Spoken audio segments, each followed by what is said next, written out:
me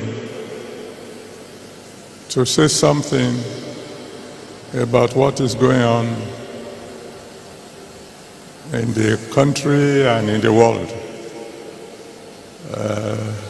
vis-a-vis the statement credited to the President of the United States of America concerning the issue of genocide or no genocide in Nigeria. I am not speaking to the world. I am not speaking even to the Christian body. Why? Because I'm a man under authority. I've told you that a long, long time ago. In Nigeria, there is what is called the Christian Association of Nigeria. And we have a president of the Christian Association of Nigeria. And we are under his authority. Why am I a man under authority? It's because I've discovered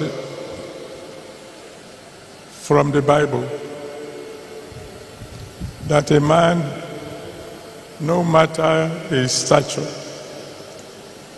who is not under authority, cannot cast out a demon. He can't. If he's not under authority and he's saying, demon, go, and it looks to you as if the demon has gone, well,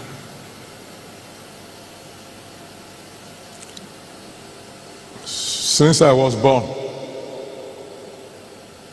I had carried placards only twice. I have, what do you call it when you go around? You protest or process or whatever.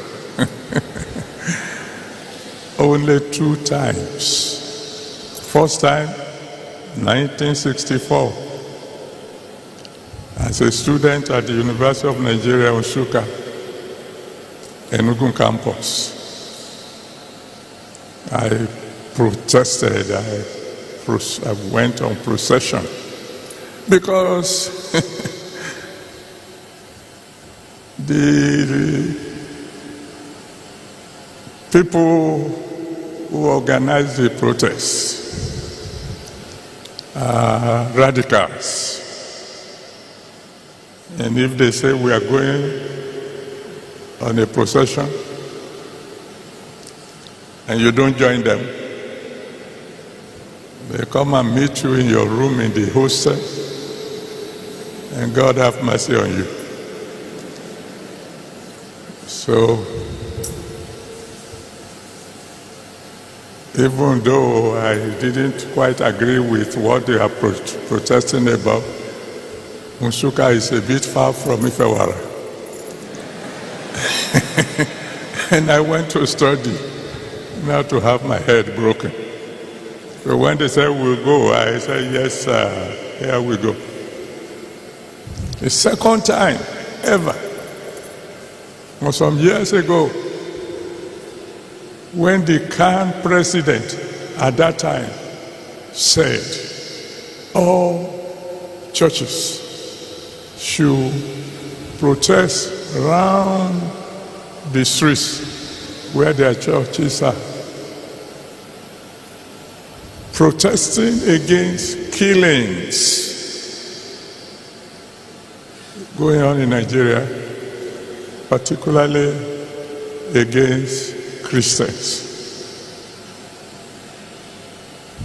that day, on the Sunday that he said we should go out, I went out around Ultimatum. It was in the news. If you go into the archive, you see the television people. I think they came specially to cover me. And the focus on my placard, if I know a time like this will come, maybe I would have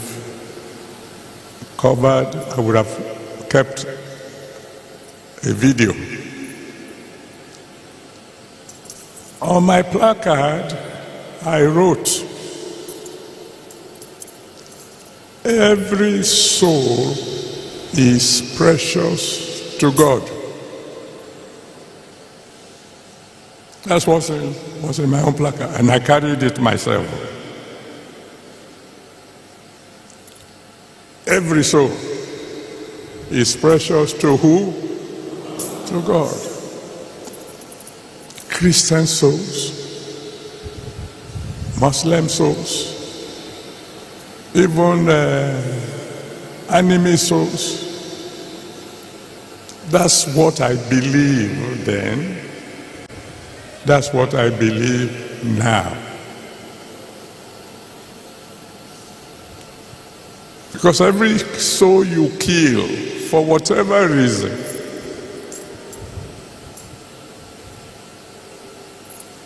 you are robbing God, the one who created every soul for his pleasure.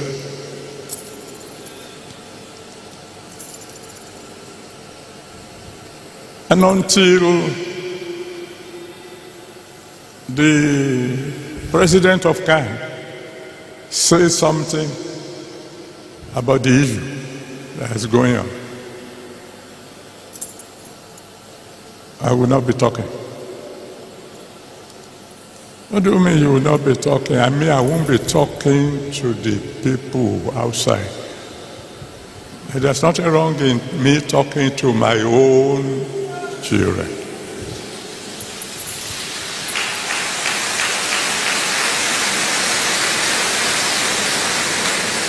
You see,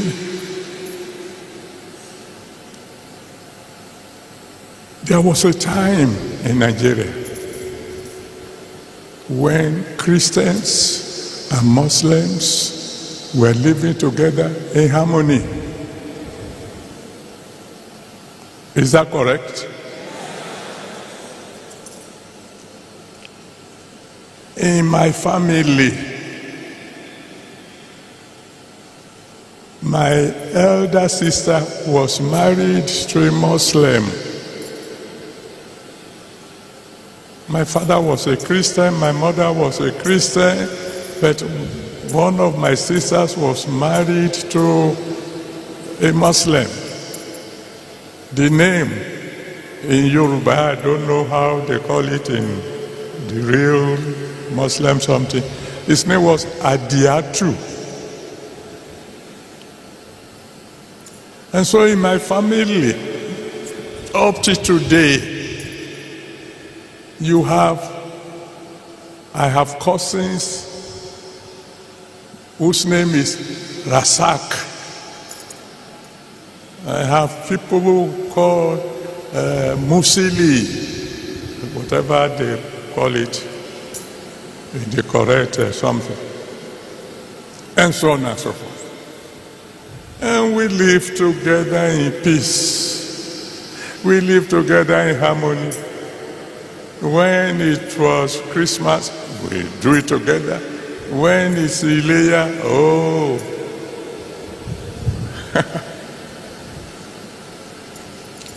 I had an uncle who loved me very well. And I tell you, anytime it was fasting time, I fasted. Not like him, oh.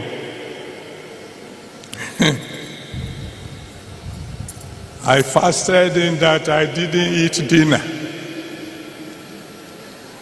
I waited for him to go to the mosque and return. Because I know when he returns, oh God, there'll be goody. So my own fast began when it was almost breaking time.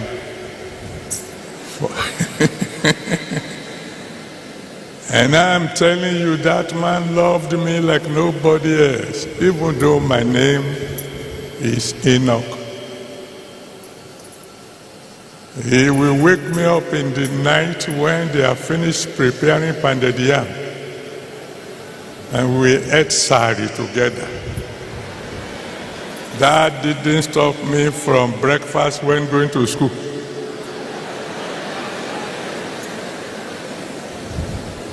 I mean, there was peace, there was harmony, there was no quarrel. Until some crazy people just decided to introduce religion into politics.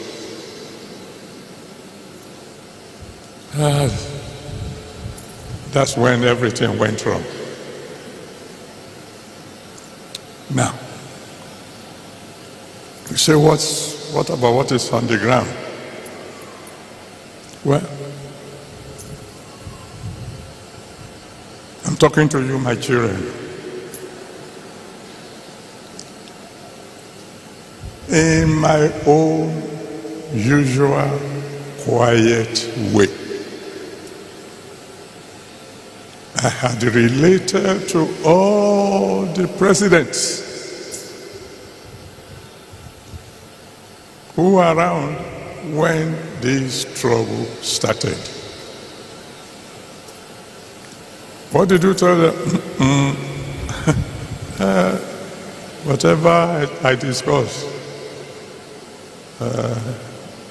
between me and the big ones is top privacy.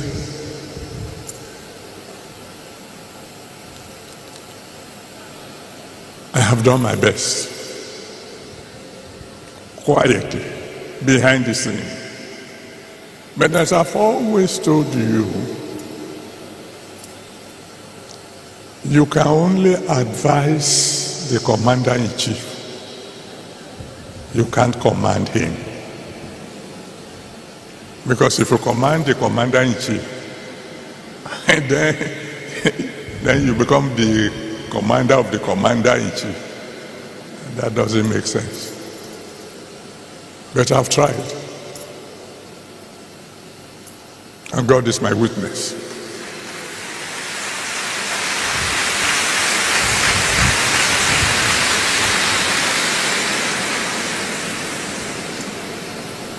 So then, I don't want to take much of your time. What should we do now? I'm talking to you as my children. If I were asked to make suggestions, I would say quietly to our government,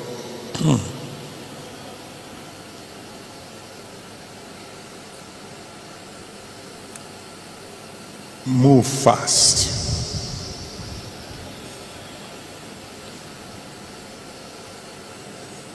Move diplomatically. Move wisely.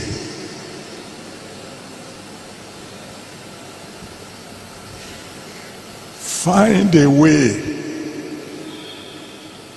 to convince the President of America to please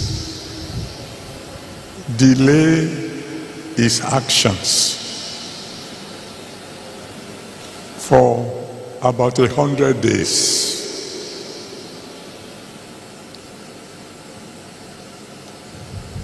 and then come home.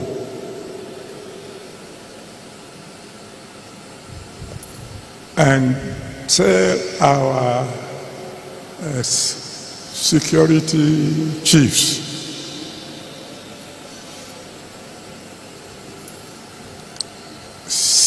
get rid of these terrorists within 90 days or resign.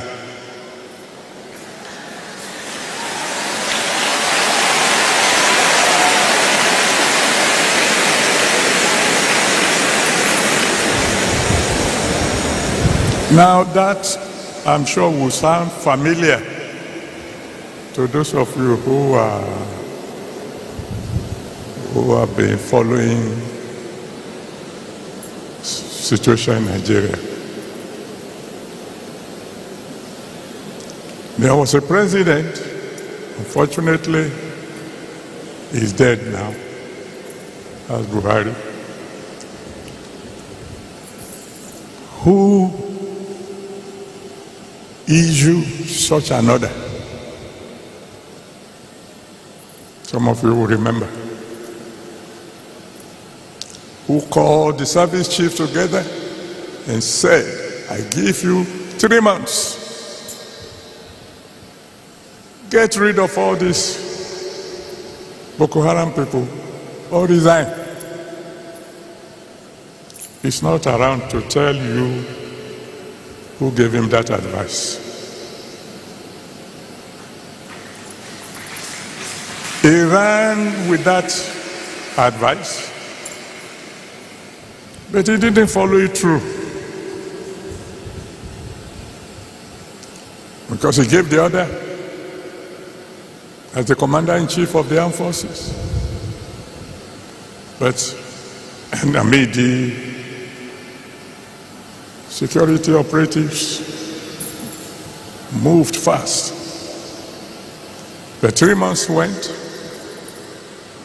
and the work was not done. So I went to see him. It was in the news, so this time somehow the press got to know that I visited him. Of course, they were not there when we talked. And unfortunately, like I said, he's not alive now. Or else I would have asked you to go and ask him. Sir, why didn't you follow through? Because when 3 months passed and the work wasn't done, why didn't you proceed with your, are we going to call it threat?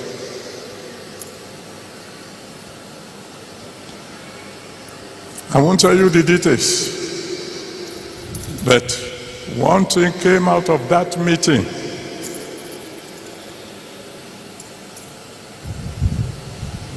Which would lead me to my next advice to our government. In case there's any of you who can get across to them.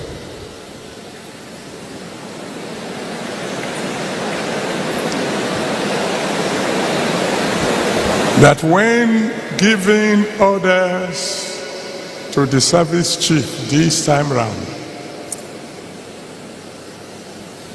we should make it clear to them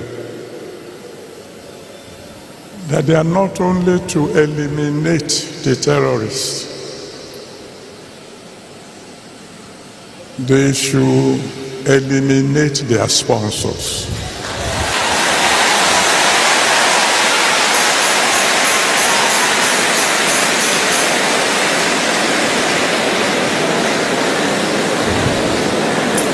No matter how influential they may be.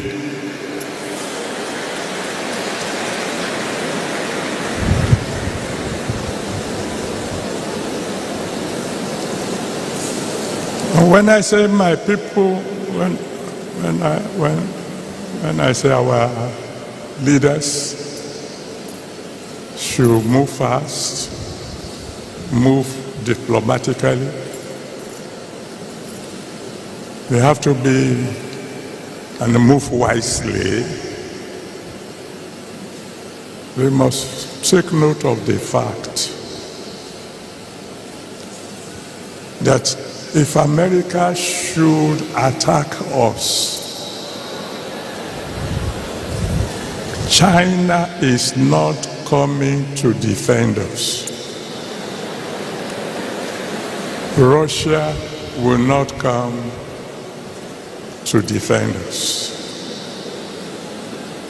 All the so-called world leaders, they will talk.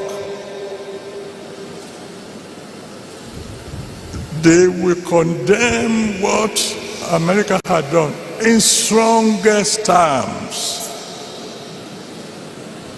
But that's all they will do. That's all. Britain is not going to come and help us. No foreign or no other foreign powers will come to our aid. This is not the time for joking. This is not the time for grammar. This is not the time for, I don't know a simple word for semantics. It's not the time when you begin to argue. Is it, what do you call it?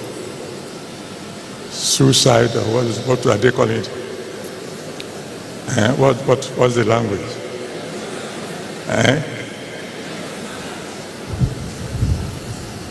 Whatever they want to call it. And this is not the time for saying, it's not Christian alone. Muslims are also involved. The point is, people are dying. Innocent people are dying.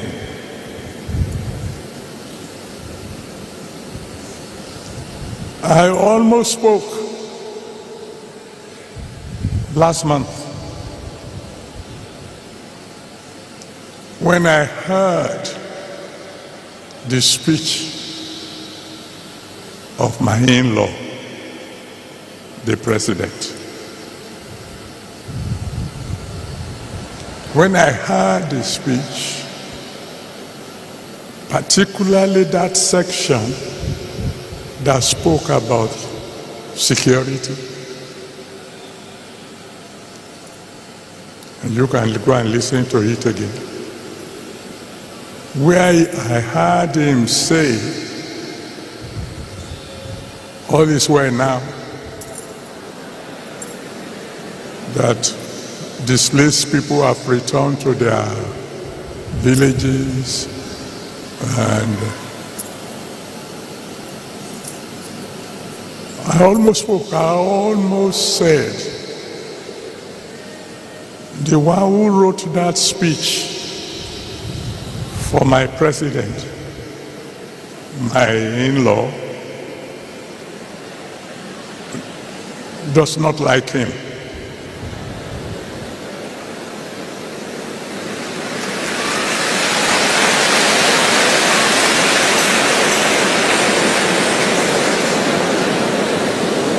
And if you want to say, what do you mean? Somebody wrote it, but it's the president who read it.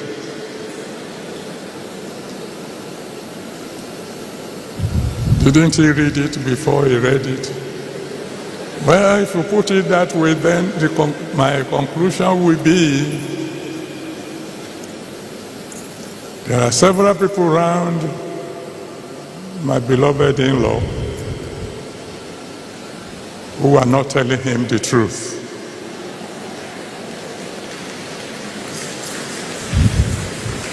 But that's all right, because, I think the following day in the newspapers we read about a traditional ruler being killed, whether in Kwara or Kogi, while the wife was hiding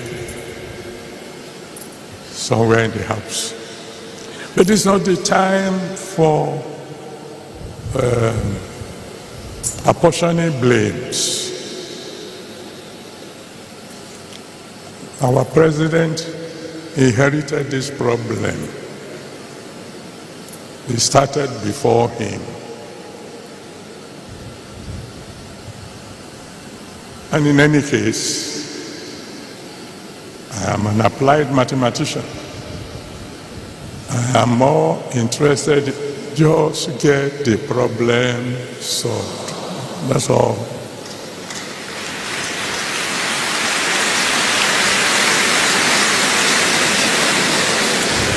Let's let the government use diplomatic method to convince President Trump to give us 100 days of grace. Call our service chiefs. Fortunately, they are new.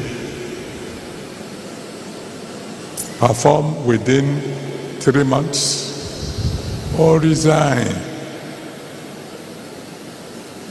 Now,